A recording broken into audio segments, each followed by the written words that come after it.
Welcome to the Basic Bee podcast, a show for the wannabe SEO savvy service providers among us, for the coaches and consultants who dream of becoming known for their storytelling skills, not to mention the solopreneurs who straight up need to master all things social proof to increase sales. After a little reluctantly fully committing to this online world of business, I quickly realized I needed to get people to come to me. I needed to tell them I was here and how I could support them. I dove headfirst into social proof, which led me to SEO, which led me to storytelling. And now it gives me great joy to share what I've learned with other business owners so they skip the hard stuff and ease straight into sales. This podcast gives you expert insights, actionable takeaways, and casual convos with some of the online world's best and brightest experts and strategists. I think that's enough of an intro, so here we go.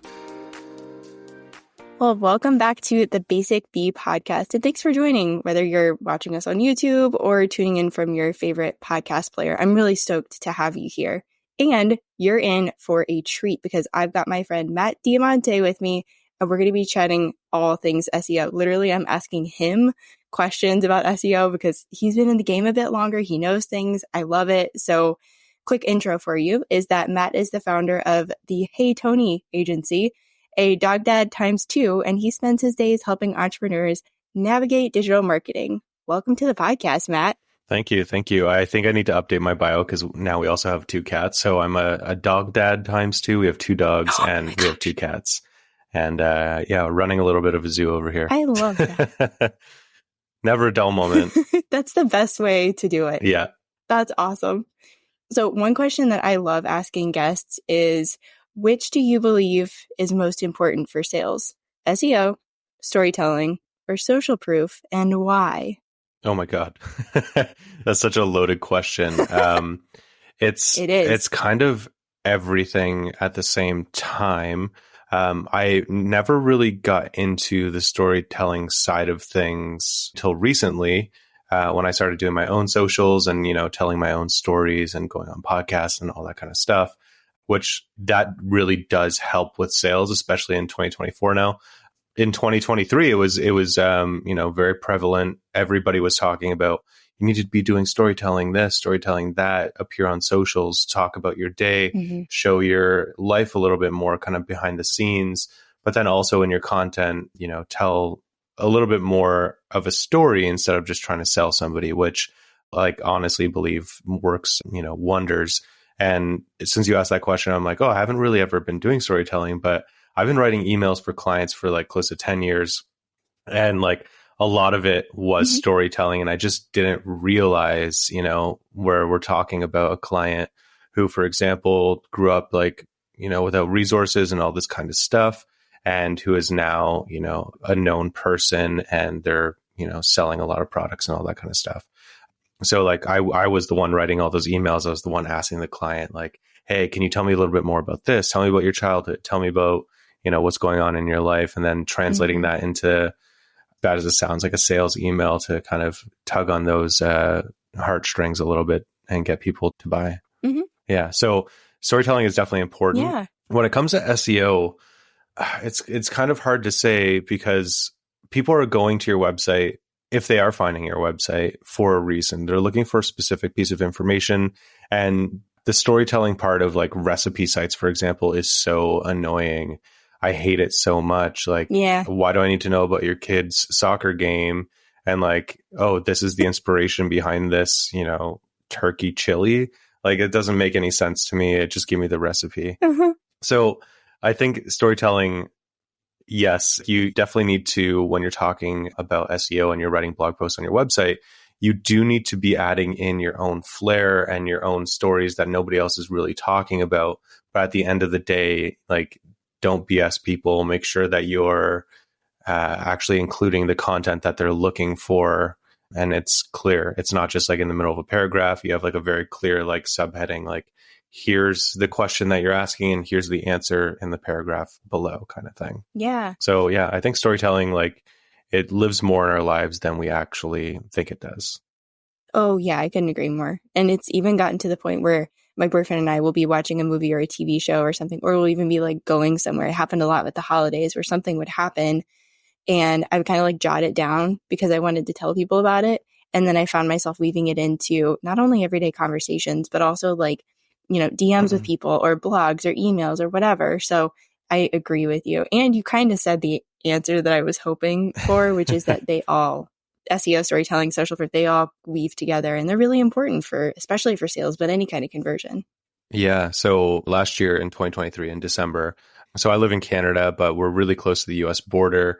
And my wife and I and one of her friends, decided on like a Wednesday, hey, we're going to go to Buffalo and we're going to do some shopping. We're going to get some groceries that we can't get here and, all that kind of stuff.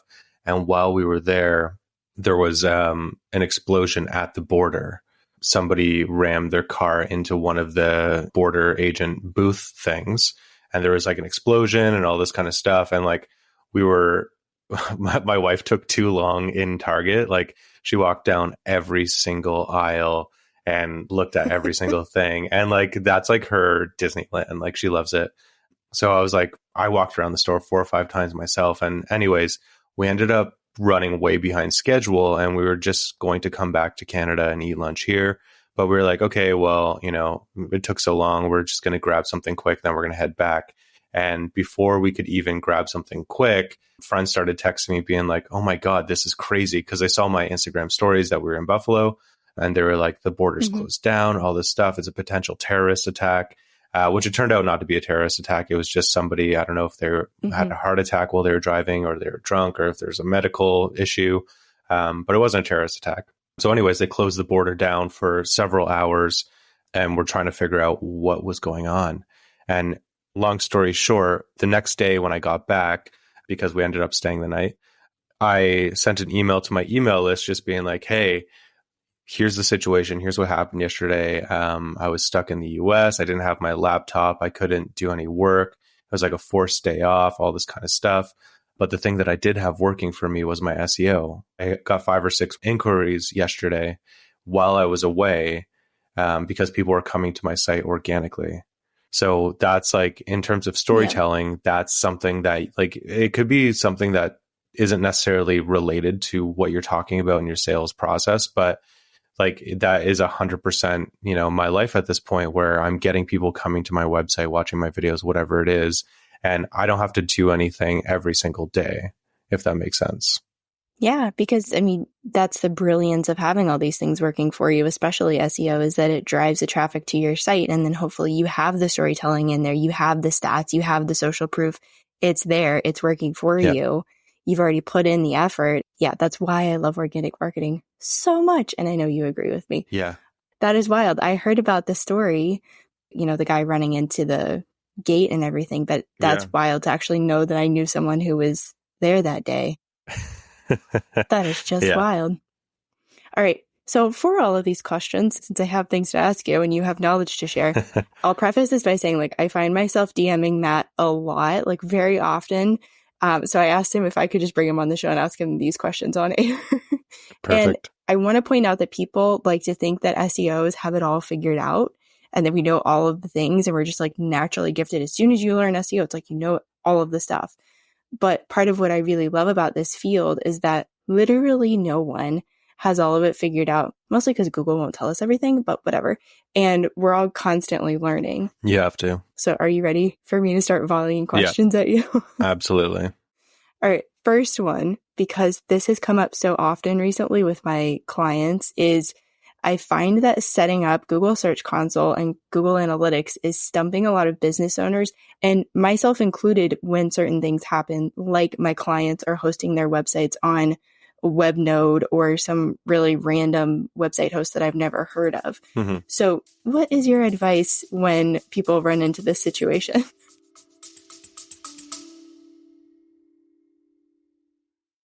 Hey, fellow podcaster, I see you out here wanting to do more with SEO, but not even knowing where to begin or what to do. Oh, and yeah, there are loads of episodes you should be blogging about, but like, how? I saw so many conversations just like this happening around me, and one day I just thought, I'm a podcaster, I'm an SEO show notes writer, I should make a resource. So I did, and now you can grab the SEO podcast show note and blog post templates.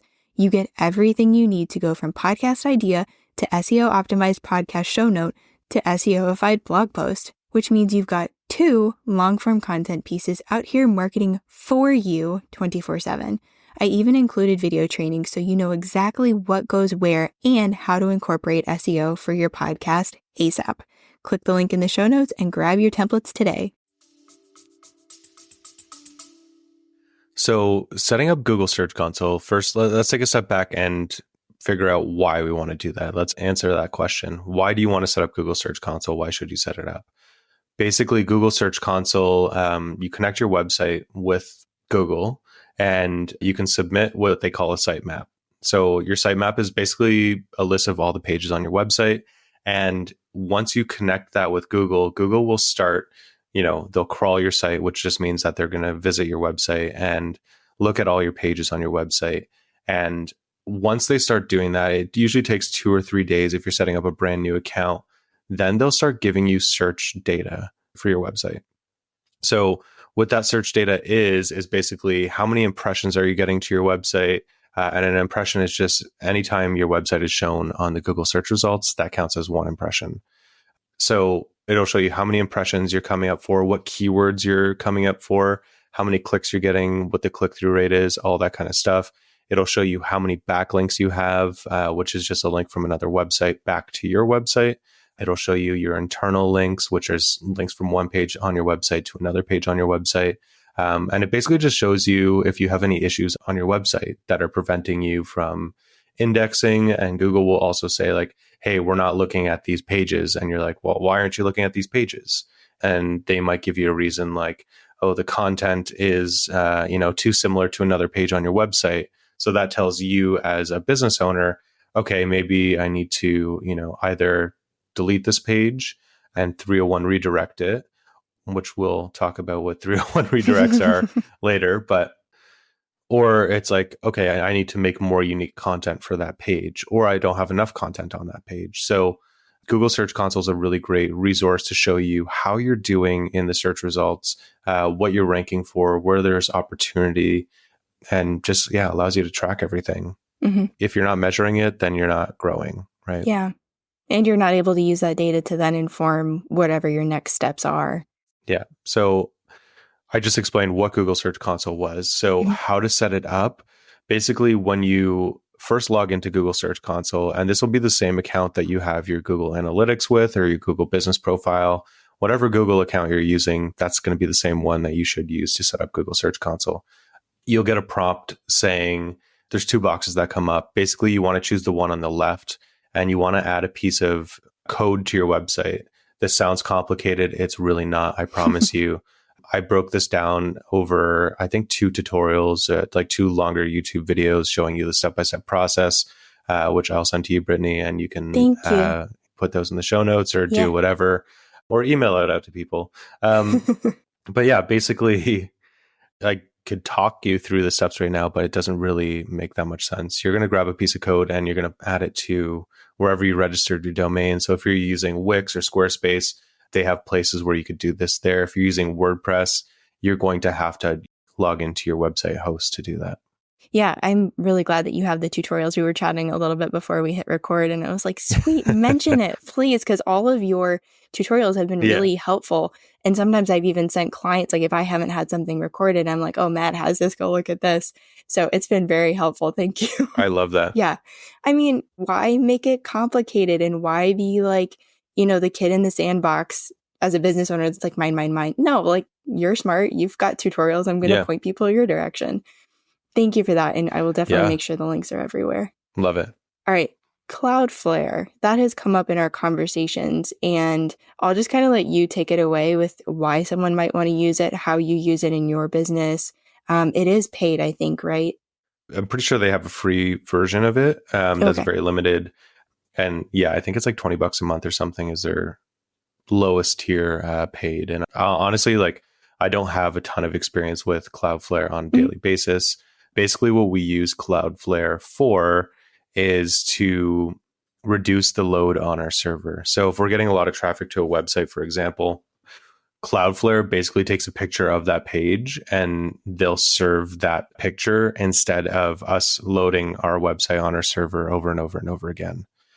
Cloudflare is also really good for security. Mm-hmm. You know, somebody trying to hack you, like they'll prevent anything like that.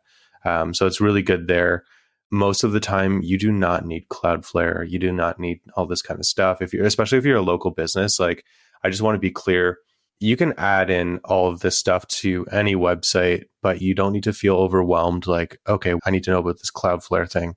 Mm-hmm. The only time that Cloudflare has really, really come in handy for me is when I was running a publication back in, I think it was 2014 or 2015.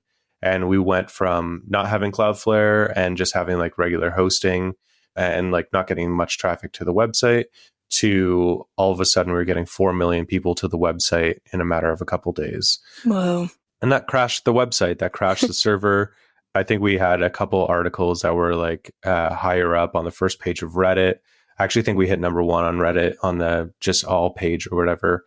Yeah. So like that drives a ton of traffic. When you see a website on Reddit as number 1 or like anything that's on the first page, like that's getting a ton of traffic. So if you are planning on getting, you know, tens or hundreds of thousands of people to your website on a daily basis and all at once, then yes, Cloudflare is for you. But if you're a local business and like, even if you're getting, you know, 20, 30, 40, 50,000 people to your website in a month, like you're probably not going to need Cloudflare. Will it make your website faster? Yes. Do you need it? No. Thanks for saying that. Yeah. I ran across it and I remember mentioning it to you and I was like, oh, that's kind of cool, but I'm nowhere near that. So I'm like, I'm good for now. So yeah, that definitely will help anyone listening or watching to make that decision for themselves. So we did touch on this earlier and now we're going to go deeper with it. 301 redirects. So I have a Squarespace account and I'm sure I was doing, you know, something a more complicated way than I needed to, because that's typically how I do things, especially if I'm unfamiliar or trying something for the first time. So could you talk us through maybe like a simple way to create 301 redirects? And maybe if it doesn't apply the same on every single hosting platform like WordPress and Squarespace and Wix, maybe some tips for the different platforms that you've run across. Yeah. So basically a 301 redirect, it's a permanent redirect, right? So what you're saying is like this page that used to exist no longer exists and the resource is now over here, or a similar resource is now on this other new link. The reason why you would do a redirect is if you have content that is irrelevant, you know, maybe you wrote it 10 years ago and you're like, okay, this isn't accurate anymore, or I have a better piece of content, or I don't want to talk about this subject anymore. It doesn't make sense. You can then redirect that to that new resource, that old link to the new link, basically. So setting up 301 redirects in Squarespace and Wix, I believe you can they have like a redirect area where you can redirect one link to another link. And as far as I can remember, those are set up as 301 redirects. You don't want to do 302 redirects or anything else like that, because that's a temporary change in URL. I honestly don't know why anybody would do a temporary change. It doesn't make any sense. Yeah. If you're going to change a page, change it. If you're not, then don't. So in WordPress, if you're doing 301 redirects, you'll have to get like a redirection plugin. There's a ton of them out there. You can also do this, I believe, with Yoast Premium. That's a plugin that you can buy. They have the free version, but I believe the premium version will let you do redirects as well. And they'll actually also do redirects automatically for you if you change a URL on a page. Oh, cool. That can be a good and bad thing. The most important thing to remember is you don't want to redirect from link A to link B, and then from link B, redirect that to link C or D or F. Like you don't want to have a chain of redirects, because Google will see that and be like, okay, where is this taking us? Right? Where is this taking the user? That's a bad user experience. And 301 redirects are perfectly fine for SEO. If you just delete a page from your website, Google's like, what happened? What happened to this link? What happened to this resource? It's just gone. It doesn't exist anymore. And that's not a good thing, because that tells Google like, okay, this person doesn't care about that content. They don't care about the user. And at the end of the day, Google's whole goal is to help the user find the information they're looking for as quickly as possible. Yeah, for sure. I'm glad you pointed out that to do like the link A to B to C to D to E. I have not seen anybody do that, but I'm sure someone out there has. So thanks for clarifying that. Oh, I see it all the Oh time. gosh. Yeah, like we'll get on to like a new client site and I'm like, why is this happening? And they're like, well, I had this. I'm like, no, we need to fix this. We are clearing this up. Okay, blogging. So Yeah. I think I've caught on to part of your genius. What I was seeing was that like you've got a lot of reels on Instagram, which they're just so like, how can I even say it? Like it's like snackable SEO content, which is just perfect. And one thing I noticed that you say a lot of, and yes, you can use that line, is that you publish 8 vlogs in the first month of working with clients. But you clarified that before we were on air. I'm still going to say it like that. So this is something that I'm actually considering doing for myself in Q1 just to get, more traffic to my site. So really, you were talking about earlier, maybe you don't want to be a content expert on X. Like I want to move away from massage therapy and that's what I'm ranking the most for still. I just haven't put in the time and effort into my own content on my site. So that's something that I need to do. So anyway, would you share why that is so darn effective? So basically, I've been doing this for years. And the first month of a client working with us, yes, we do write 8 blog posts. And we do that every single month that we are working with that client. It's usually 6 to 12 months and they do get results. It's not necessarily only writing new blog posts, though. Some months we'll say, cool, we're going to update, these 8 pages on your website instead of writing 8 new blog posts. Or like, we'll update these 6 pages and write 2 new blog posts. Mm-hmm. So writing all this content, it does a couple things. One, we can look for low-hanging fruit keywords that are easier to rank for. And when I say low-hanging fruit, it's just keywords that people aren't trying to necessarily rank for as much as more competitive keywords. So these are like the tier B, C, D, E, F kind of keywords, which might seem like a not good strategy, but if we can grab 20 keywords that people aren't really going after, they're variations for one main keyword. If we can start ranking for all of those, we'll often get more traffic to the website than if we're going for the main keyword. There's a huge opportunity that nobody's really going after because everybody wants that money keyword, like the biggest keyword. Like I want to rank for blank term in my city or in my industry.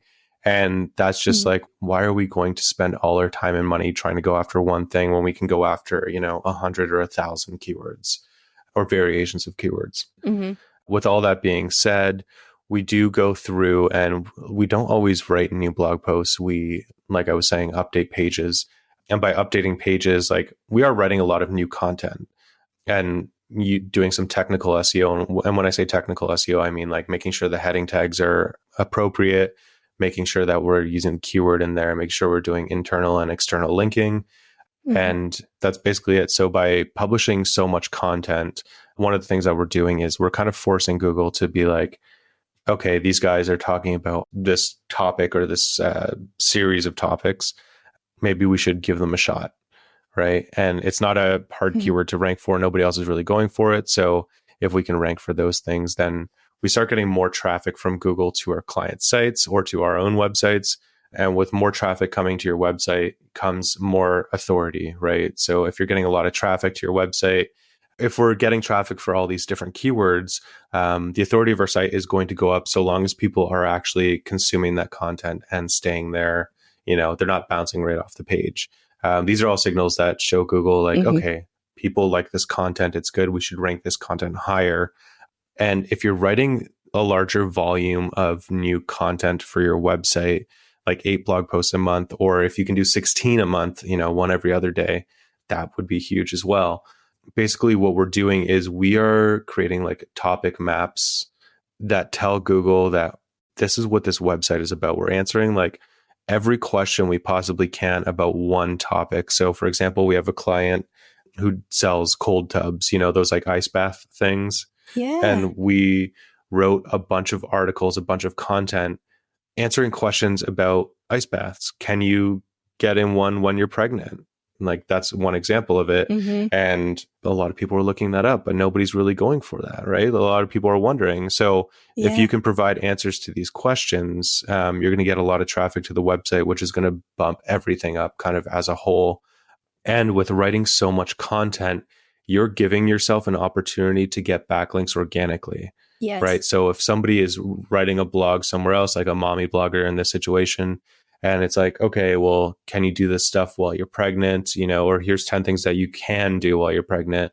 And then one of them's, go in cold tubs, and then they link back to your website or your client's website. You're creating all these different opportunities for people to be able to reference your content on their websites and get backlinks organically. Yeah, I love that. And it's so smart to go after not the same key term that everybody else in them, brother and cousin wants to go after, but to instead answer the questions that people are asking and they're not getting answers to. Yeah. There have been a lot of things where, I'm working through different projects with clients and they will ask a question and I will go to Google because either I want to confirm something or I just don't know and I want to see what the answer is. And there's nothing. It's like crickets and radio silence out there. And so I'm like, okay, cool. I'm going to test this. And then I will be able to write a blog about it to help someone answer that question. Okay, I think we have time for one more question. So that is going to be, What is your favorite SEO tool, whether it's paid or free? Honestly, probably SEMrush at this point. The thing that I hate about SEMrush, I'll start there, is it's so expensive. And like, we can afford it. Like, we're an agency, we have a bunch of clients, and I'm probably spending like a lot of money on it because I have a bunch of team members using SEMrush, but it's so expensive. And for people who want to do their own SEO, they don't have $100 or $200 a month to play around with a software or with a website and do research. Like, they need like a lower tier entry point. And I do push a lot of people to Uber Suggest, which is a Neil Patel owned service or website, whatever you want to call it. It allows you to do keyword research, almost the same as SEMrush. I just like SEMrush, the interface better. It can do a little bit more than Uber Suggest can, but like, they're very similar. I would say SEMrush is probably my favorite SEO tool at this point. Awesome. That's good to hear. Yeah, because I really enjoy using Uber Suggest, but I see all these other tools. And of course, I'm like, that's a shiny object. I want to go play with that one. I want to go over here and play with that one.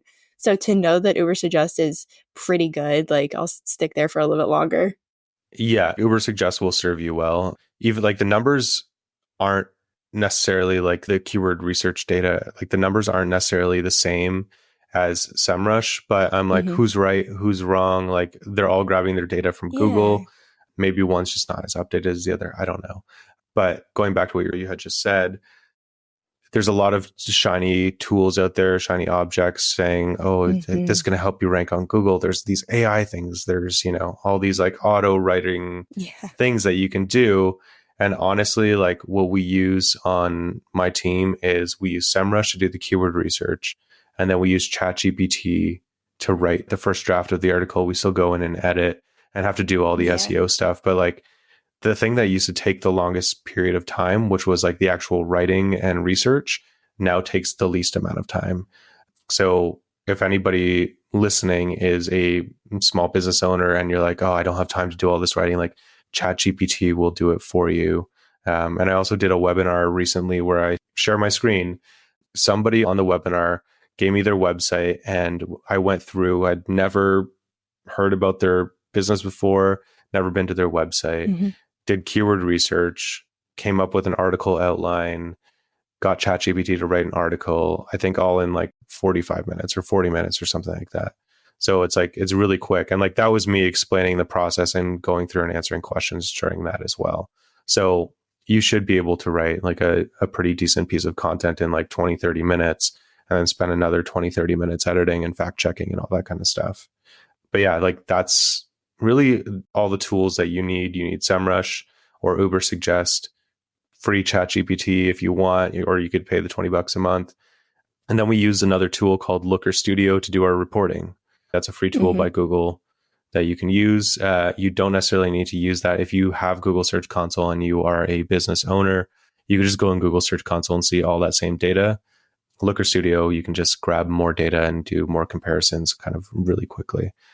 Yeah, sorry, I went off the rails there with that last question. No, that was perfect. You didn't go too far off the rails. But like I said, like, you've just got like a whole wealth of knowledge. So I'm really glad that you agreed to come on and share all the answers with us. Absolutely. But I'll make sure to grab all of the links so people can connect with you and grab the tutorials and things like that. But what's the easiest place for people to connect with you? Probably Instagram.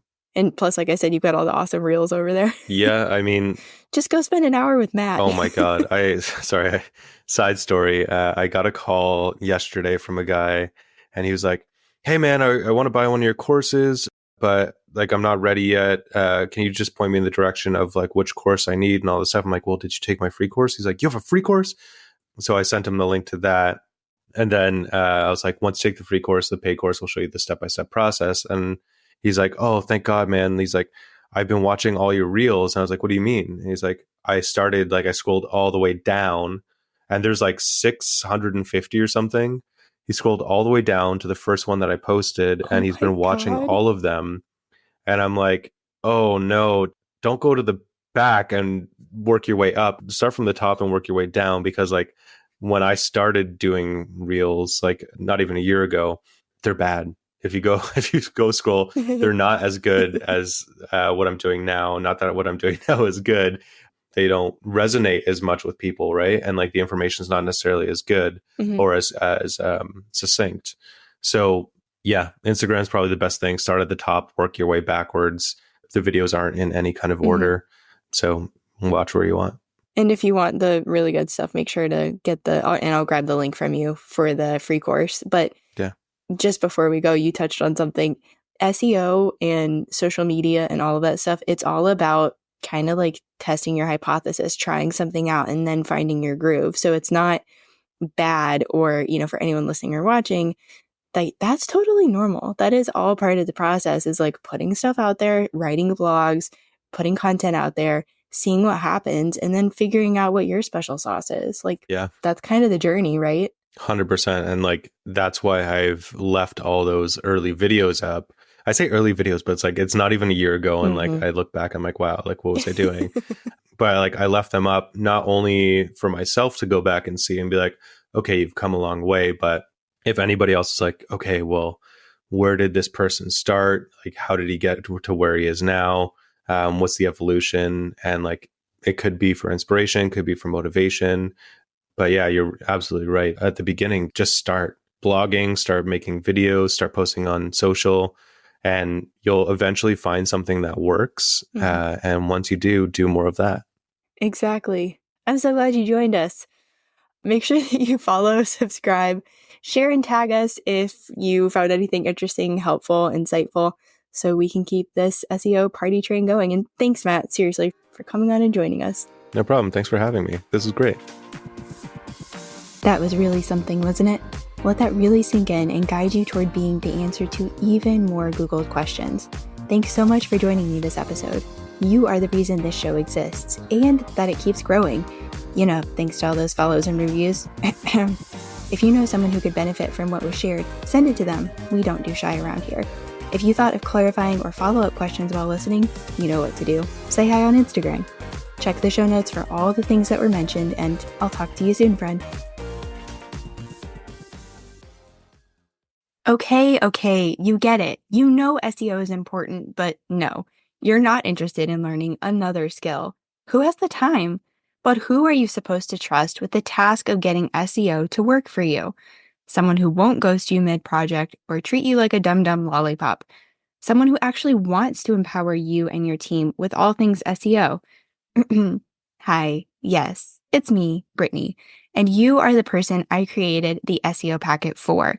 You're curious, you want to understand this thing better, but like only a little bit. You don't actually want to do the doing. This way, you get the key SEO stuff super fast, and you get support throughout and beyond the project. No more letting Google gift you the wrong SEO strategy. Time to put the right words in the right places and get found online by the right people. Find all the info you need below.